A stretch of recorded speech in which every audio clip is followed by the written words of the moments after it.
Hello, everybody. I'm very happy to introduce today Meg Duke, who is a licensed clinical social worker, supervisor, and licensed chemical dependency counselor.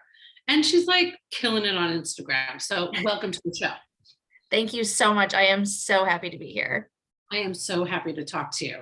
So you provide virtual psychotherapy across a number of states, which I'm really happy to hear about because we need more of you. If you could multiply yourself by the end of this recording, I'd be very grateful. And you live in Kansas City. Yes, that is right. In the greater Kansas City area. I live in Lenexa, Kansas, but yes. Beautiful. Well, I've never been, but I'm always interested in visiting places I've never gone to. So you have a husband, a son, a daughter, and a dog. What kind of dog? He's a purebred mutt. He is a border collie. They said Manchester Terrier, which I hadn't heard of before we got him. But border collie for sure. He herds us. He lets us know where we're supposed to be. And then visually, it's very clearly a border collie as well. Beautiful. Yeah. Okay, if you're only listening to the show, sorry that you won't be able to see this visual, but Meg has incredible nails. Yeah. Thank you. I love them to be loud. This is like my personality. I talk with my hands a lot. So I love to be able to, I love it. It's working. We need great energy. All right. So listen, Meg, I would like nothing more than to hear about your why first. Yes. Why did you decide to get into this much needed profession? So it's really interesting. I've always wanted to be in a helping profession. Okay. And very long story, 7 majors later, ended up with a business degree from Purdue University, boiler up all day long. And I ended up in New York City. I was working at Goldman Sachs, and I had a girlfriend that I had met, and she's actually been on an episode of my podcast because she is a psychotherapist, and she was getting her Master of Social Work from Columbia. And she and I remember it so vividly. We were sitting on the train. We were on the one. I remember what train. I don't know why. And she said, if I could do anything in the world, what would it be? And I said, I think it's too late for me to be a professional snowboarder, but that would be my answer. So this, I think I was, what was I, like 25 at this point? So, I mean, anyway, and I lived in New York, but I'm also from Indiana. So like no mountains. Anyway, snowboarding's out of the ocean. So then I said, I'd love to be a therapist, but I don't want to spend all the time to get my PhD in psychology before I can start working, because I was fully ignorant that there were multiple avenues for how to get your therapy career going. And she's like, that's what I'm doing, right? I'm getting my master's in social work so that I can be a therapist. I had no clue. So talked to her. So, I mean, I already had been talking to her about what she was doing, but I didn't really fully understand. And so that really was kind of, that moment sparked me looking into getting a degree in social work. And I love social work. I teach over at University of Kansas. I love our viewpoint of person and environment and the systems that we operate in. And so I got my master's and have been working ever since. I graduated in 2013, which is crazy to think how long it's been. So you went from Goldman Sachs to therapy. Yes.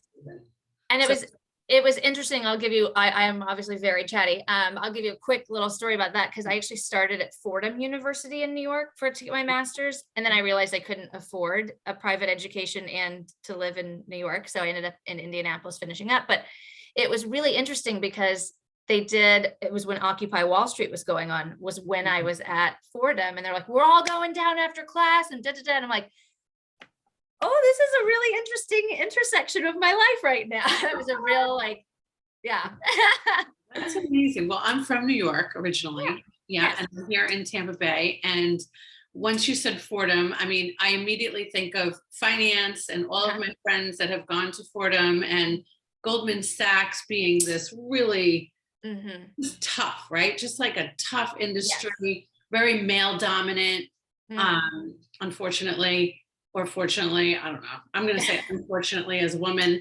And interesting that you wanted to do this. So now I really want to know why. So like, why did you want to do therapy though? Was it something personal in your life? did, like me, everybody called me Dear Abby. So I wanted to be a therapist, but I hate school. So that was never going to work for me. Right. And so I just, wrote a book about my own personal experience. But Yes. what was it for you? Because I always think always, that's a personal story. Yeah, just always wanting to be in a helping profession and not knowing, like I said, I wanted to be, I thought that meant, again, I guess I was a very concrete thinker. I have ADHD, diagnosed in 1994. I always really enjoyed working with my psychiatrist that I had, and I felt that was a kind of an interesting thing. And I, again, in a concrete thinking way, was like, oh, well, then I can be a doctor and I can help people, because that's how you help people, is to be a doctor, which is insane. And I know that, but like, and then I got to Purdue and I was like, I don't want to do biomedical engineering, and this is not what I'm feeling. And, but yeah, and just wanting to be in a helping space. I do find that I really enjoyed being a space to hold for people, for my friends to chat. I don't really necessarily think that any of my friends would reflect back and be like, oh yeah, Meg was definitely always the one that I went to with my problems. But I always liked having that space. And I do remember having some moments that are quickly coming back to me, that when you ask, of like really sitting with a friend in like acute mental distress and not really having the training for it, but just kind of sitting and holding that space and being like, I'd really like to be able to do this for people and know what I'm talking about. And so that's really, I don't know, I just had always really wanted to be able to help people talk about what it is that's kind of holding them back or preventing them from feeling like they're living their best and most authentic lives. I love that. So you specialized in perinatal mental health. Yes. Utilizing solution-focused brief therapy. So I don't have a clue what the hell that is, so I'm really excited for you to share what that is. Yes. So, we use in the biz, we use perinatal, and I think it is becoming a little more widely used, because a lot of times you think of postpartum depression. That's what you think, right? Immediately what I thought. Of course. And that's not wrong. It's just, there's so much more. It's all of it. It's the fertility struggle. It's the pregnancy. It's people even contemplate. I have clients who are just like, I'm thinking about getting pregnant. And so I want to start getting into therapy because I know that's going to change my life. And then of course the mood disorders that we have as related to having given birth and postpartum and new parenting life. It's the full gamut. It's the full spectrum of all of that goes on. And I have my own history with pregnancy loss. And I guess trigger warning for anybody who wants to maybe pop ahead 30 seconds. But my husband and I, we did pre-marriage mentoring. From a true professional podcast. Out there. I love it. So my husband and I did some pre-marriage mentoring, and the two things we always talked about was money and babies, because they're like, that's what people get into trouble with. So what are you gonna do about money, and when are you gonna have babies? So we always knew, like, we're gonna go to Oktoberfest in 2016 in Germany and do Austria and do all of that, and then we're gonna have babies. And I got pregnant right away. I mean, like 2 months after we removed the goalie, and life was great. And then I had my first pregnancy loss, and then I didn't get pregnant again. And there was no explanation, nothing, no diagnoses, nothing. And so, and that's a big frustration for a lot of people, is there's just an undiagnosed not getting pregnant, or being able to stay pregnant. And so then I got pregnant again. What was like 15 months later, experienced another pregnancy loss. And then I worked with an fertility reproductive endocrinologist, and was able to be successful in carrying my son. And then we did the same shebang for my daughter, and it was twins, and we lost baby B. So I have 3 pregnancy losses that I've experienced. And when specializing, again, it's one of those things too, like, I don't know if you watch the show Ted Lasso at all. Of course. Okay. It's just free therapy. Everyone should watch it. It really is. I guess you have to pay Ted Lasso, and let's ask them for sponsorship for both. Seriously. I literally end my podcast with "Be curious, not judgmental," because I talk about it all the time in therapy. Like, even with yourself, like when you're feeling a certain way, don't judge yourself for having that feeling. Get curious and ask why your body is telling you something. Like, why am I feeling this way? What am I recognizing? How can I make some changes? I'm obsessed with Ted Lasso, but yeah, like my dream job would be to be the The therapist therapist on or Ted like Lasso. the Chiefs, right? Or I love Chelsea football. So we don't live in London, obviously, but I'd love to be like a sports psychologist, therapist. But again, like that's not where, that didn't seem realistic to me. And it was not really where sports are my passion, but like in real life, Yeah. right? Like I don't play sports anymore. So yeah, so I'd love to be Dr. Sharon Fieldstone, but Yes. yes. But yeah, I really felt like I feel like there's more movement in talking about it, more openness, more awareness for people to recognize, like, yes, you want to be a parent and maybe it's not your passion. So you don't have to be walking around smiling and cheerful that you're a mother all the time. And also we still have so much space to go, which is also why I started the podcast, because my first episode is talking about like gratitude, virtue signaling. Because I had people that were like, if your baby wakes up at 3:00 in the morning, you be grateful that they are alive and that you have a baby and life is short. And I'm like, yes, of course. And also, if you want to get up and be mad at 3:00 in the morning because you're exhausted, because you're raising a small human, that's okay. Like, I don't need your Facebook comments telling me what to do, so and so. So I'm really passionate about giving humans that space for parenthood, for the fertility journey, for all of that. And that's why I was like, that's where I need to try to work to specialize. Okay, so now I'm reverse engineering all of that in my head. I know I talk so much. No, it's really good. Well, as soon as you said, it's like postpartum. Right. I started thinking about two friends of mine, colleagues in business that are powerhouses in business that have almost at the same time lost a child to a miscarriage. I myself have 2 ectopic pregnancies and could never carry a baby. And that's a beautiful thing because I have a beautiful stepson. So I have the experience of having the best of both worlds. Sure. Almost, I didn't look at that, of course. There's been therapy. Let's just right. Yeah. There's been a lot of therapy, but I am a fan because I get asked often, Sharon, do you have a therapist for people on the police department? Do you have a therapist that specializes in addiction? Do you? And I always want to say yes, but I don't, right? And so when 2 of my friends, as I mentioned, had lost their children and they have other children, of course, that they're really grateful that they have. There's almost like this, like there's no space for them to heal because like they have kids and they were blessed with there's a stigma to everything, Meg, isn't there? Amen. Can I get an amen up in here? Absolutely. It's like you can't say anything without qualifying it 6 other ways of like, well, I'm really grateful for this and I'm happy about this and I'm happy this and I'm also kind of hurting over here, but don't worry about it too much because I have other things that I should be happy about. Because I have to be strong. Yes. So I am for sure going to tell my friends about you.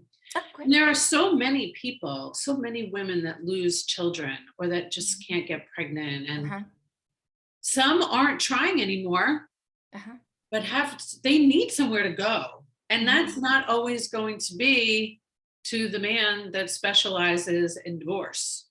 Right. So I love this. Okay. So thank you, Meg. Yes. I'm excited about that. But then you also are licensed for chemical dependency. So do you, so is that kind of the lanes that you roll in? Are those the roads that you're on tell me about your I would be delighted. So I worked at a rehab in Grand Prairie, Texas, outside of Dallas for. I never went to that one, just so you know. What'd you say? I never went to that one. I've been to a few as a client, but I've never been. But not that one. Okay. Yeah. And so I got my LCDC as a result of having worked there. And I actually taught the substance use course. It's a social work 869 at University of Kansas over the last semester. And I really find a lot of passion in working with people in recovery. I actually don't do specifically that in my practice being online, being virtual. So I have clients who are working as a kind of a secondary or a tertiary, like, let's talk about how much I'm drinking to use as a coping skill, but it's not my specialty now. Though I really have just had such great experiences in working in the recovery space. I'm really passionate about it. I literally just renewed my license this month because I do want to continue to be able to continue to learn and grow in that area and be a support. It's so important that, again, we come back to stigma, right? Like, well, if you never used drugs in the beginning, you wouldn't have, and it's like, that's not helpful. That's not getting us anywhere. And that continues to be, even, I work with social workers, and even they were kind of like, well, what if someone just never used meth? And I'm like, yes, but think about the systems in place and how people get to be in a space where they pick up whatever substance of choice that might be in the first place. So that's really been something. When I started working in that rehabilitation facility, I was really, that lit my fire in the mental health space of things that I am energized to work with people in that space. I love it. Okay, good to know. Of course, I'm thinking of all the people that I want to tell. Yeah. Because resources are so important. Yes. And having other people to kind of spread this message, which is a good segue to your Instagram account, is just, we're in a different world. This is a different kind of day. We're in the endemic, maybe, and a global shit show. And I think your services are they're mandatory. I don't trust anybody that's not in therapy anymore. I'm sorry. So you should start with, I'm in therapy, and then we could continue the conversation, because I just don't really think that, especially now, we should be relying on what our brain tells us. Because we are being given so much negative media all the time. So for me, I'm a super fan of therapy. I have one and love to refer therapy. I also am still involved very heavily in my 12-step recovery. How did you end up saying, I'm going to hit this Instagram thing and be myself? Because I have watched, and I will put all in the show notes where to follow you at Therapy by Meg. But how did that start for you? I clearly hate talking. It's the worst. No, I just really found myself feeling kind of helpless in certain ways with the state of the world, and felt like, what can I do? I felt I was helping people on an individual level. I feel really confident in my skills as a therapist, as a clinician. I always get very excited to meet new clients and get to do that work on an individual space. And I also felt, I was like, what else? How can I tell more people? How can I help normalize? I mean, I'm obviously biased, but I think everyone needs a therapist. I mean, I talk to people like, I'm not crazy. And it's like, no, of course not. I don't know how. I agree with you about like how people can get through without some sort of really strong recurring support. Maybe it's not individual 45-minute once a week therapy, but something that that you can go to and rely on a space to process your feelings and get it out. Because you're right, when we let things ping pong ball around in our head and they grow in weird ways because we don't have someone else to kind of help us talk through it, it's very difficult. And so that was where I thought, let me see how I can get my thoughts out there, how I can share my opinions and my views, try to normalize, try to end stigma in certain ways. And I thought, Instagram seemed, you see all these influencers out there, and hey, you know what? If you can make the amount of money some of these influencers make by showing off whatever, like their veggie drinks and their bikinis and hey, if someone wants to pay me, I will happily take pictures of whatever. Yeah, that's fine. So respect, we're all, that's the thing too, like being curious, not judgmental. If you want to know more about that, but don't judge, right? That's how that person makes their money, and good on them. So that's really how I thought, how can I just get more awareness out there and meet other people too? had a guest on my podcast from Canada, Michelle, and she runs My Mind Body Baby, where she talks about all the different treatments and thoughts, and not just the medical pieces of fertility journeys. And we have continued to collaborate through that. And here I am talking to you, and I just want to be involved. I want to be a support. I want to be a mouthpiece for people, and try to like decrease that stigma and try to get the message going. Yeah, well, the only way to normalize this is to talk about it. Right. Absolutely. And these platforms give us such a great advantage to do that. I think that I've interviewed so many sober influencers and all different kinds, and I'm 27 years sober, right? So that means I'm old now. But it also means, and I'm very proud to have gotten to age. Thank you. Absolutely. It is a privilege to be turning 50 soon, Yes. because I didn't think I would make it. And a lot of people don't think that they're going to make it. And when I first started interviewing people that were these sober influencers that were sober curious, they were terms I never heard of. Oh, sure. I'm still learning. Are you kidding me? Yes. And it's wonderful because they can, just like you said, to be curious is so important, and to not judge. I think that that's what everybody's so quick to do. Oh, look at It's you. where we go. Right. It is. And it's you're helping people. I'm helping people. So many are helping in their own way. Yes. Like it's actually a good thing to try to contribute to the better good of the world. Yeah.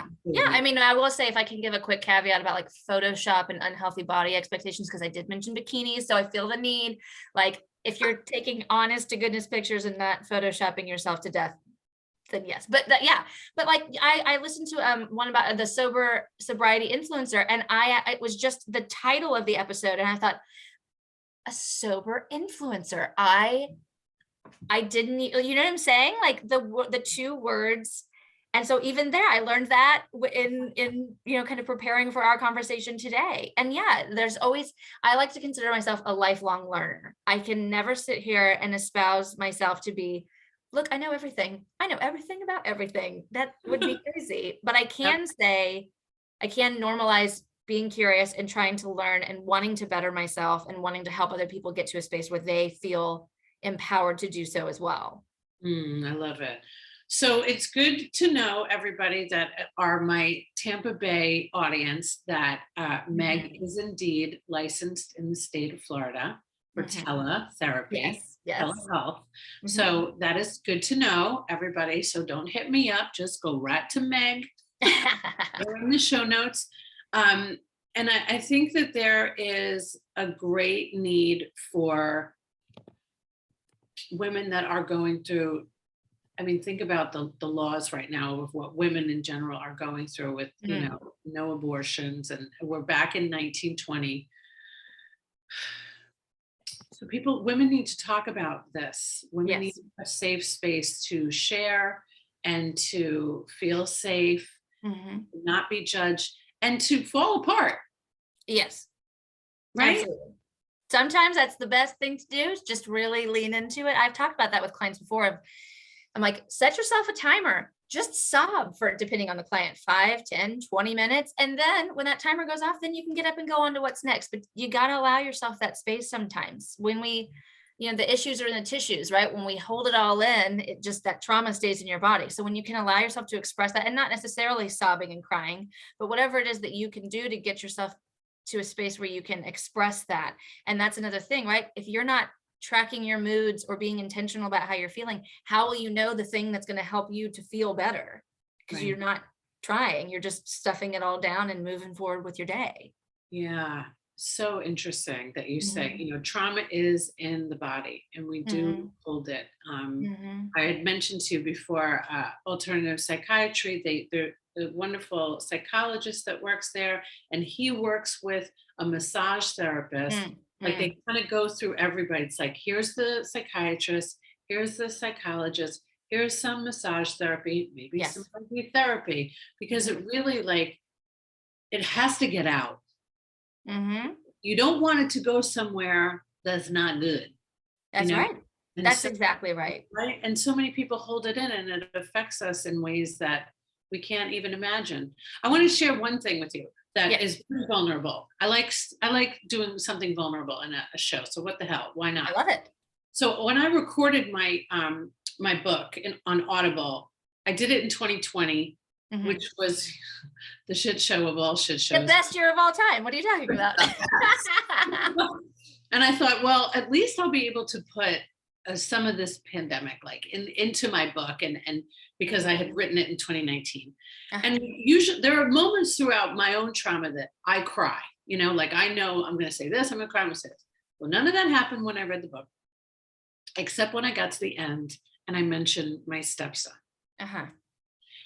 because I was reminded again about the loss of these two children Uh-huh. that never came into my life. Mhm. And it was so, and I even said in the Audible, like, let's keep this to the person that was recording, because it felt so, as bad as it felt, and as bad as it felt Uh-huh. to go through what I went through, it felt so good to release it and to know that it is okay to not be okay. It is okay to not be okay. And I say this a lot, both in my show and in therapy sessions with people. I was listening to a podcast with Esther Perel, who is a relationship guru, and the podcast host was talking about his father who had cancer and had passed away, and he started crying and he apologized to her for having, and how dare he. Right. And she said, why would you apologize to me for crying? If you were telling me a story and you started laughing, would you apologize? But Right. we have stigmatized emotions. Sadness is weakness, crying is annoying, whatever it might be. And I do understand. Sometimes I did have a client once be like, yes, but if I start sobbing right now, then that's just wasting my time and I want to talk. And I'm like, well, I do understand. Okay, I hear what you're saying there, but generally speaking, yeah. And I think it's beautiful that people will get to hear you not robotically read your book back to them, but be able to emote the things that you're so passionate about, that you wrote a book about it, and that's something that's so real. And so, yeah, I think if I could encourage everyone to stop apologizing for crying, let it start with you, that we Yeah. normalize being upset about certain things, inappropriate situations, fair enough. But yeah, absolutely. I love that. I thank you for sharing that with me, because I have Aw. not, I can't wait to listen to your audiobook, but I haven't yet. And I will look for that part too. And that's really beautiful that people get to see authenticity. Yeah. Well, I think it is so important. And I listen, it took me as long as it's taken me to be okay with doing that. This didn't happen overnight, right? Like, Absolutely not. Absolutely not. this Yeah. healing journey is long. Not ever, I Yes. don't ever expect other people to just like be okay with being vulnerable.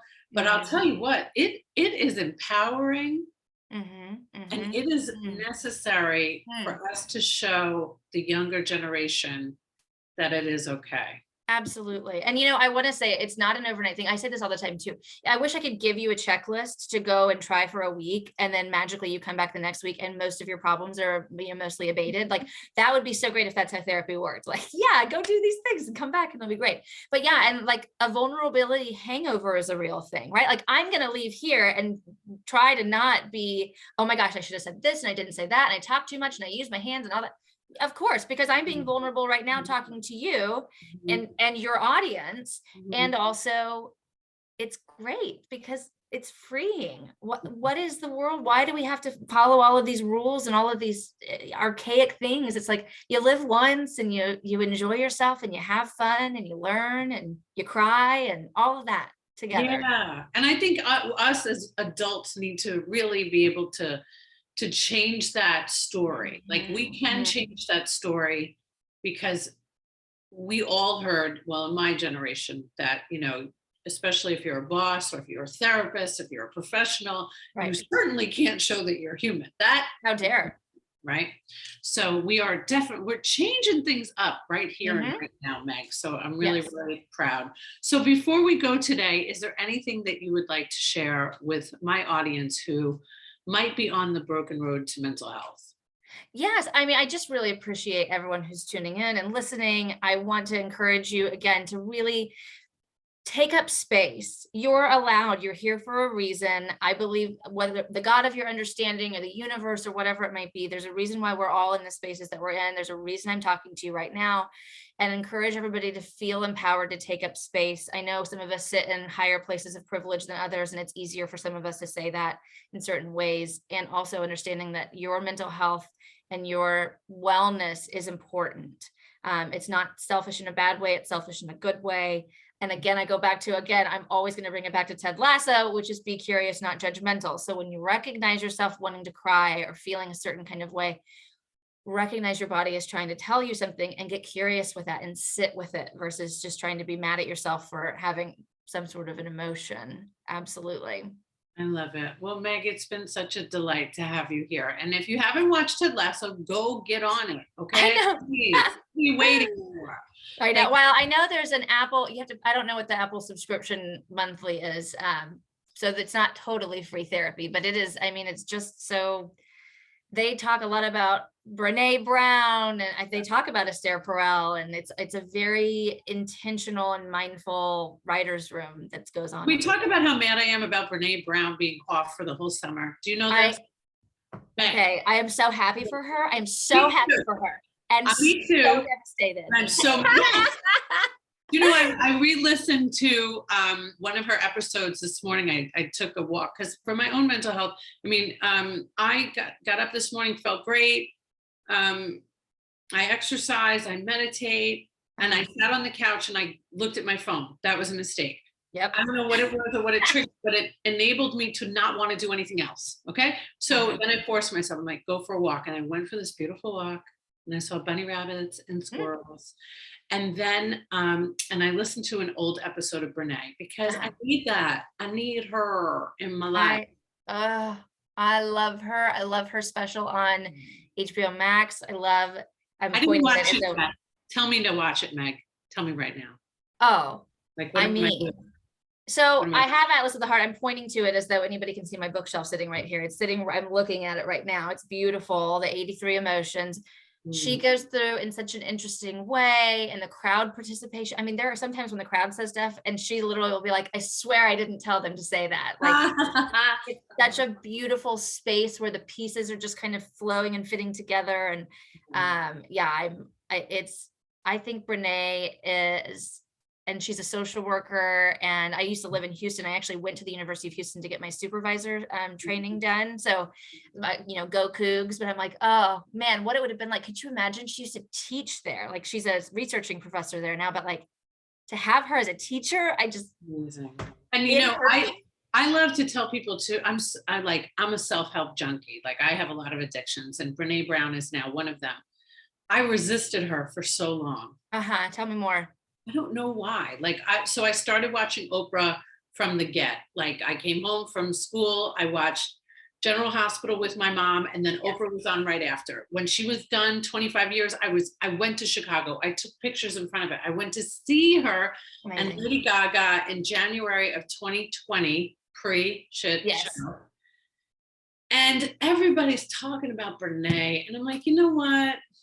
All right, let me listen to Oprah's interview with Brene.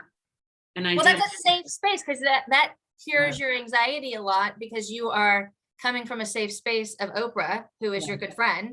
Yes, very good friend. Introducing you to something new, which causes anxiety. Oh, yeah, absolutely. That's a great way to do that. Yeah, absolutely. And then that was it. And then I was like, Oprah who? No, I'm kidding. Also, we love Oprah. Yeah. We love. Well, there's so many great teachers, right? Yeah. So Oprah did an interview. It's pretty short. It's another podcast content. I'm sure people are like, so many podcasts you're throwing at us today, but she did a podcast on Kristen Bell, We Are Supported By, with Monica Padman, and I've listened to it thrice now. And like, it's on that? How did I miss that? I don't. Girlfriend, I'm writing it down right now. Oh my gosh. You listen to Dax Shepard? Girl. I'm a licensed chemical dependency counselor. You don't think I listen to Dax Shepard? I love him. I think he hung the moon.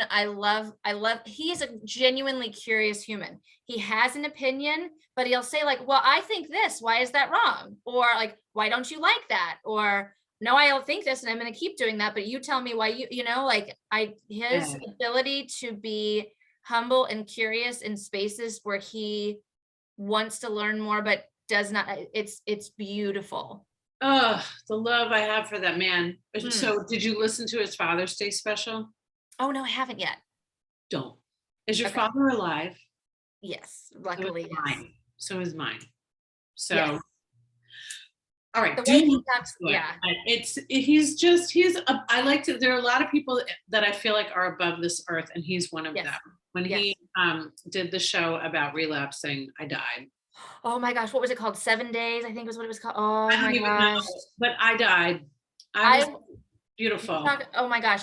You talk about a sense memory. So you talked about your walk this morning. I was just transported right back to exactly where I was. I took a walk and was listening to that podcast, and you mentioned that episode, and I know exactly where I was and when that was and when I listened to that, and it was so powerful and so beautiful and so vulnerable, and I have chills. I mean, me too. I just got him. He's brilliant, and he's so smart, so intelligent. I mean, we could do a talk. We could do a show just on podcasts we listen to. We could. I was gonna say I will mention one more, and then I will stop. I promise. But Abby Wambach and Glennon Doyle talk about self. Oh my gosh. I don't know. I tried listening to Glennon's. I don't know what it is. I have resistance sometimes. And well, no, but I appreciate that. I have to admit, I do hop episodes. Good. Depends on the title. Like, I love Tiffany Frankel, but I can't listen to her all the time. Oh, sure. Well, yeah. I just really love, I'm trying to think of the Glennon Doyle episode that I really, but the Untamed book I have mailed to, I think, 7 different friends, truly, literally, because I read it. I wouldn't finish it. Like, I didn't want to be done with it. So I would read like 2. I just wouldn't. Yeah. So I really love, Meg, I love sport. And I mean this. So I'm sorry to all of my listeners or anybody that's watching. I want a list of what you're watching and listening. Oh, I will send that to you. Yeah, and I will send you mine. Because are you listening to Last Day, the podcast? Oh, not yet. Oh, I will. Girl, The Hilarious World of Depression. Oh my gosh, I know I have not. That sounds amazing. I mean, and terrible and amazing. Yes. Okay. Yes. So, I do also, though, encourage everybody. I also listen to the Scrubs Rewatch podcast. I listen to Drag Her, the Drag Race Rewatch podcast. Mono Agapian was actually on one of my podcast episodes, and I metaphorically died. So I love, what I'm saying, it's good to mix up your content. It doesn't always have to be about wellness. It can just be about. Of course. Well, that's when I feel like I listen to so many podcasts and so many Audible books. I hate when anything ends. So that was very familiar what you just said when I'm loving it. The book that I'm listening to right now is Burn Rate by Andy Dunn. Oh, nice. Okay. So, because I'm an entrepreneur too, and I own businesses. So I like a mix of business. I like opioid. I like depression. I like it all intertwined. I love Russell Brand. I love a mixture of funny, serious, emotional, and Dak Shepard all wrapped in one. Yes.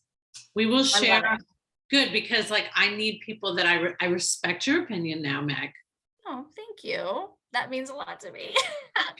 You started with Ted Lasso. You weaved the fabric of Brene Brown, dropped some Oprah, Glennoned it up, and now I just feel like I could totally take any recommendation. It means a lot. Thank you. That truly means so much to me. Absolutely. I did want, if you don't mind me taking 30 seconds, please. I know your listenership is expansive, but I know you are in Tampa Bay, and my girlfriend Hillary Van Dyke is the director of the Green Book of Tampa Bay. And I wanted, with Juneteenth having just been this past weekend, it's helping people to be intentional about where they spend their dollars. So a lot of local Black-owned businesses, it's a directory for that. In the Tampa Bay area. What is it called? It's the Green Book of Tampa Bay. And so obviously if you're in the Tampa Bay, St. Pete area, you can pop on over to a lot of these places. And then a lot of them have e-commerce shops. So putting your money in small business, Black-owned businesses, and Hillary's just amazing. So I would love to interview Hillary too. Oh my gosh, I would love that. Oh, yes. Okay. Yeah. Come on, girl. Let's help each other. How Yes. about that? That's how we're going to end this show today. Yes. You know what? Don't keep it all to yourself, everybody. If you've got podcasts to recommend, if you got books to recommend, if you have the Green Book of Tampa Bay, do you know how fast I'm going to be on that website when we Please. start the show? It's amazing. It's I'm just, so excited. yeah. Thank you. Thank you. Yes. So Meg, thank you for being here. And to the audience that got to listen to us go down the rabbit hole of shows, we will include the list in the show notes because I'm sure Meg is going to send me some doozies. Why yeah. should you benefit too? So thank you for being here, Meg. I appreciate what you're doing to help others. My genuine pleasure. My absolute pleasure. Thank you so much. Yay.